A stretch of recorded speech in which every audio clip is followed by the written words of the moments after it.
Look at them. Sleek, modern, world class. We have seen all the headlines. India is modernizing its public transport. Out with the old rattly boxes, and with this, the new standardized model. 37 seats, 24 standing. It's got GPS, fire safety sensors, cameras, and voice telling you which stop is next. On paper, it's a tech marvel. In reality, it's a 12-meter long high tech pressure cooker. Yes, we have traded our oxygen for panic button. We have traded our breeze for a GPS tracker. Today, I'm not just a passenger. I am a citizen who is absolutely outraged that we are being served Western standards in a country where sun wants to melt the asphalt. Welcome to the new Indian bus, the ovens on wheels. Let's talk about the oven effect first. The previous generation of buses, the ones they call primitive, had one thing right: physics. Those massive sliding windows in shutter style allowed the cross breeze that actually moved the air. But these new model buses, they have copied the European shell designed for cold climate to trap heat. The windows are smaller, higher, and barely open. The front four seats, or max of six seats, six rows, actually is very low that can never get ventilation in the full length. Researchers show that in these modern non-AC shells, the internal temperature can sit 2 to 3 degrees Celsius higher than the outside air. When it's 40 degrees in Delhi or Chennai, it's staggering 43 degrees inside the bus. We are all literally losing oxygen. We have 61 human beings, 37 sitting, 24 standing, breathing in a confined space with minimal air exchange. Even the new electric vehicles are falling into the same pit. They are green on the outside, but inside they are just energy efficient saunas. We don't need low flow.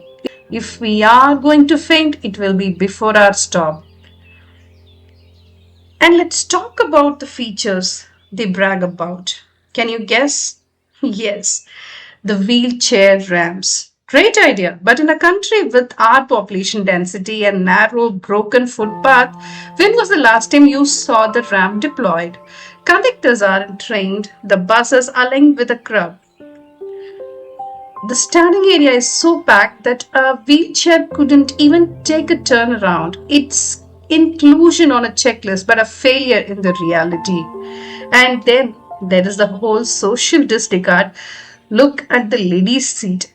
In many of these new layouts, they are tucked away and designed as low-level seats, often treated as a secondary thought.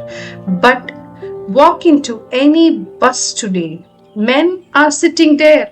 The reservation is ignored. The conductors are too overwhelmed to enforce it, and senior citizens for whom these seats were predominantly intended are left standing in the aisle while the modern GPS announces the next stops over the net. Why are we copying the West? There's designs for -5 degree, but we live in 45 degree. The material used in these models, heavy plastic, synthetic seat covers, insulated shells, they don't breathe at all.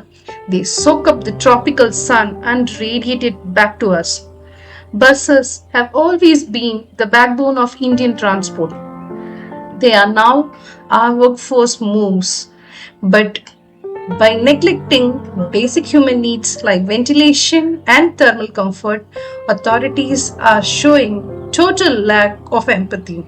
You can give me all the cameras and panic buttons you want, but if I can't breathe, that button is only thing I will be reaching for. Modernization should not mean suffocation. We need a tropical design standard, which the new model buses have completely failed from Delhi to Chennai. We need buses with high velocity of roof vents, larger window to shell ratios, and layouts that respect social reservations. Public transport is a service, not a showroom for Western imports that don't fit our weather or our soul. Give us back our oxygen.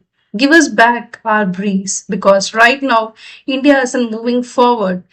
In this hot summer, it's just simmering in traffic.